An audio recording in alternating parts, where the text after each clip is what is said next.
সেই Dubai viral কুনাফা chocolate.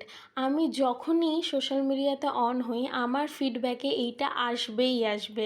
অনেক দিনের ইচ্ছা ছিল এই চকলেটের ভিডিওটা তোমাদের সাথে শেয়ার করব, কিন্তু এটার অর্ডার খুব একটা আসে না, কারণ অন্যান্য চকলেটের তুলনায় এটা খুব কস্টলি হয়। কারণ তার মেন রিজন হলো পেস্তা পেস্ট। কারণ পেস্তার প্রচণ্ড বেশি দাম, যাদের আইডিয়া আছে তারা জানো। তো সেই ক্ষেত্রে এটা একটু কস্টলি হয়, কিন্তু অন্যান্য চকলেটের থেকে এই চকলেটটা জাস্ট ওয়াও খেতে। যারা চকলেট লাভার আছো তারা মাস্ট বি এটা ট্রাই করো। তোমরা অবশ্যই এটা খেলে প্রেমে পড়ে যাবে। লিটারেলি বলছি, তোমাদের আমি গ্যারেন্টি দিচ্ছি যে এটা এতটাই টেস্টি কি তোমরা প্রেমে পড়তে বাধ্য। আর যারা চকলেট লাভার নও তারাও একবার ট্রাই করো। আশা করি তোমাদের এটা ভালো লাগবে, ডিসঅ্যাপয়েন্টেড হবে না। তো তোমরা দেখো আমি কতটা পরিমাণে ভেতরে ফিলিং ইউজ করেছি, তোমরা তো দেখেই বুঝতে পারবে আশা করি। তো এই চকলেটটা আমাকে অর্ডার দিয়েছিল আমার একজন রিপিটেড কাস্টমার।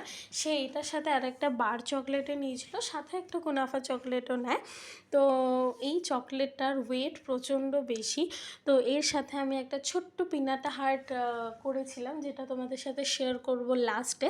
তোমাদের দেখাবো যে ওটা কাটার পর কতটা সুন্দর লাগে। তো তোমরা যারা অর্ডার করতে চাইছো তারা অবশ্যই আমার সাথে কন্ট্যাক্ট করো। তো তোমাদের আমি নাম্বারটা উপরে শেয়ার করে দিচ্ছি। আর দেখো ফিলিংটা জাস্ট ওয়াও না? তো অবশ্যই জানাবে তোমাদের এটা কেমন লাগলো। চলো আজকের জন্য টাটা।